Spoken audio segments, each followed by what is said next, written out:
اعوذ باللہ من الشیطان الرجیم بسم اللہ الرحمن الرحیم وَلَقَدْ نَادَانَا نُوحٌ فَلَنِعْمَ الْمُجِيبُونَ، اور ہمیں پکارا تھا نوح نے تو ہم کیا ہی اچھے ہیں جواب دینے والے اور دعا کے قبول کرنے والے۔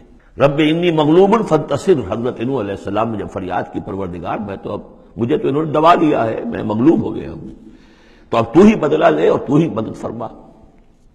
تو اللہ کی مدد آ گئی، وَنَجَّيْنَاهُ وَأَهْلَهُ مِنَ الْكَرْبِ الْعَظِيمِ، اور ہم نے اسے اور اس کے گھر والوں کو کرب عظیم سے نجات دے دی۔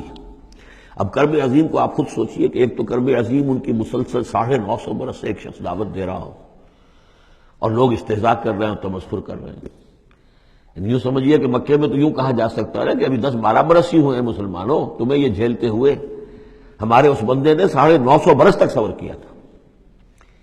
تو اس کا اندازہ کریں کس قدر کرب میں، کس قدر ضیق میں اس کی جان آئی ہوگی، جیسے کہ ہم دیکھتے آ رہے ہیں کہ حضور کی جان جس طرح ضیق میں آ گئی تھی کہ ان کے اوپر گویا کہ لوگ عزت کر رہے ہیں، دکھائیے کوئی معجزہ، آپ رسول ہونے کا دعویٰ کرتے ہیں تو ایسا ہی معجزہ دکھائیے جیسے موسیٰ نے دکھائے، جیسے عیسیٰ نے دکھائے۔ اور ادھر سے اللہ تعالیٰ کا فیصلہ یہ ہے کہ کوئی ایسا حصی معجزہ ہم نہیں دکھائیں گے۔ تو چکی کے دو پارٹوں کے درمیان محمد الرسول اللہ صلی اللہ علیہ وسلم آئے ہوئے۔ یہ تو سورہ انعام جو اس کا کلائمیکس ہے اس موضوع کا، اس عنوان کا، وہ پڑھ چکے ہیں۔ کرب عظیم پھر وہ بھی ہے کہ جب وہ بارش آئی ہے اور طوفان آیا ہے تو اب اس وقت بھی تو جو ہلچل مچی ہوگی اس کا آپ اندازہ کیجیے، کیا بھاگ دوڑ ہوئی ہوگی، کہاں کہاں لوگوں نے جان بچانے کی کوشش کی ہوگی۔ یوں ہی تو نہیں ہو گیا کہ بس آنے واحد کے اندر وہ سب کے سب غرق ہو گئے۔ تو کرب عظیم جو اس وقت ہوا ہے، یوں سمجھیے کہ ایک قیامت صغریٰ ہو گئی ہوگی۔ یا ایھا الناس اتقوا ربکم ان زلزلۃ الساعۃ شیء عظیم، تو اس کا کچھ نہ کچھ عکس تو اس وقت ہوا ہوگا۔ تو اس کرب عظیم سے ہم نے ان کو بچا لیا۔ وجعلنا ذریتہ هم الباقین، یہ آیت بہت اہم ہے حکمت قرآنی اور فلسفہ قرآنی کے اعتبار سے۔ اور ہم نے بنا دیا اسی کی اولاد کو باقی رہنے والا۔ اس سے یہ ثابت ہوتا ہے، یہ ایک اسلوب حصر ہے کہ حضرت نوح کے بعد پھر کسی اور شخص کی نسل دنیا میں چلی نہیں۔ یعنی یہ کہ ان کے ساتھ 72 تھے، 80 تھے، کتنے نہیں تھے۔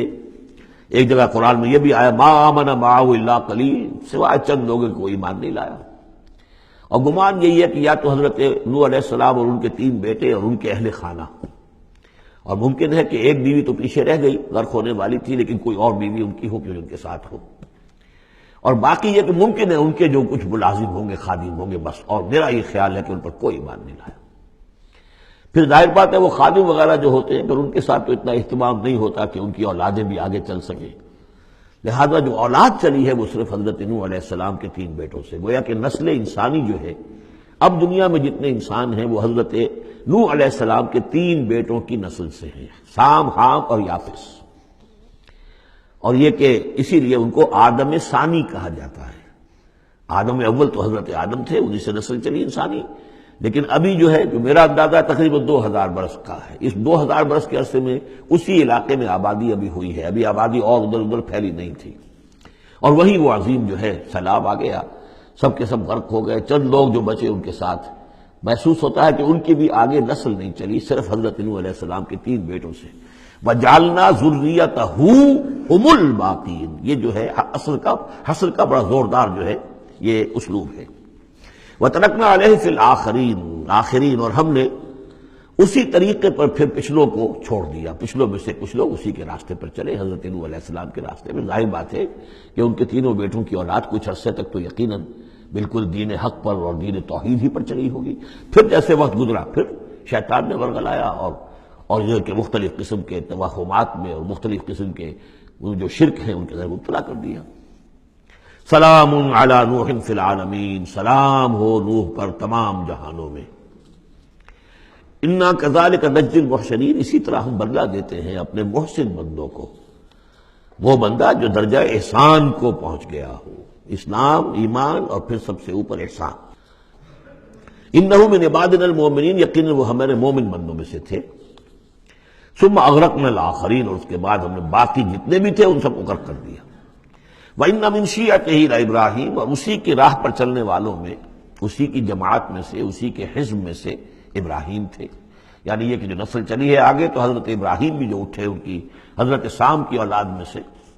حضرت سام کی اولاد میں قوم عاد بھی ہے، اسی میں پھر قوم سمود بھی ہے، اور بھی اقوام ہیں سیمیٹک ریسز جتنے بھی ہیں، لیکن یہ کہ شہر ار میں جو موجودہ جو عراق ہے اس کے بہت جنوبی علاقے کے اندر یہ شہر تھا جس کے اب کھنڈرات برآمد ہوئے ہیں، وہاں حضرت نوح علیہ السلام، حضرت ابراہیم علیہ السلام کی پیدائش ہوئی، اور وہ حضرت نوح ہی کے طریقے پر توحید پر چل رہے ہیں۔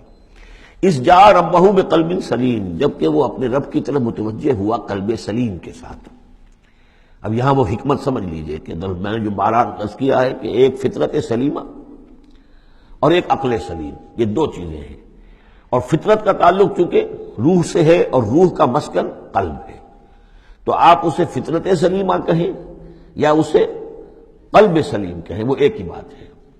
قلب سلیم اپنی اصل حقیقت پر، اصل جو حیات اس کی ہے اس پر باقی ہو، پرورٹڈ نہ ہوئی ہو اس کی فطرت، اس پر پردے نہ پڑ گئے ہوں، یہ خد و خال جو ہے وہ اپنی اصل سلامتی کے ساتھ باقی ہوں، اور پھر اس کو کہتے ہیں صوفیہ سیر الی اللہ، اس جا ربہ بقلب سلیم، جو قلب سلیم ہے وہ اللہ کی طرف آگے بڑھتا ہے، اور عقل سلیم کی روشنی میں وہ پھر پہنچتا ہے توحید تک، اور توحید کے بعد معاد تک، جیسا کہ میں نے کئی مرتبہ عرض کیا کہ سورہ فاتحہ در حقیقت اسی مقام پر کھڑی ہے کہ ایک انسان کے جو قلب سلیم اور عقل سلیم کی رہنمائی میں توحید اور معاد تک پہنچ گیا ہے، اور اب وہ یہ بھی جان گیا ہے کہ اصل طریقہ زندگی گزارنے کا یہی ہے کہ اللہ کی بندگی کی جائے، اس ایک خدا کی بندگی کی جائے۔ اب وہ سوال کرتا ہے میں بندگی کیسے کروں؟ جیسے میں نے آپ کو بتایا مکے میں ایسے لوگ موجود تھے، حضرت سعید بن زید جو ہیں کہ جو بہنوئی تھے حضرت عمر بن الخطاب کے رضی اللہ تعالیٰ عنہ کے جو والد تھے زید، وہ موحد تھے، اور کعبے کے پردے پکڑ پکڑ کر دعا کیا کرتے تھے کہ اللہ میں صرف تجھے پوجنا چاہتا ہوں، تیری بندگی کرنا چاہتا ہوں، لیکن نہیں جانتا کیسے کروں۔ ظاہر بات ہے، اس لیے اہدنا الصراط المستقیم، یہ ہے اصل میں سورہ فاتحہ کا جو نظم ہے کہ وہاں تک تو پہنچ گئے، الحمدللہ رب العالمین الرحمن الرحیم مالک یوم الدین ایاک نعبد، یہاں تک تو انسان پہنچ گیا، لیکن اب بندگی کیسے کریں؟ ایاک نستعین اہدنا الصراط المستقیم، اس بندگی کے لیے تیری مدد چاہیے، توفیق بھی تیری ہو اور ہدایت بھی تیری جانب سے ہو، دو چیزیں ہمیں ملیں گی تو ہم تیری بندگی کا حق ادا کر سکیں گے۔ اذ جاء ربہ بقلب سلیم، صدق اللہ العظیم۔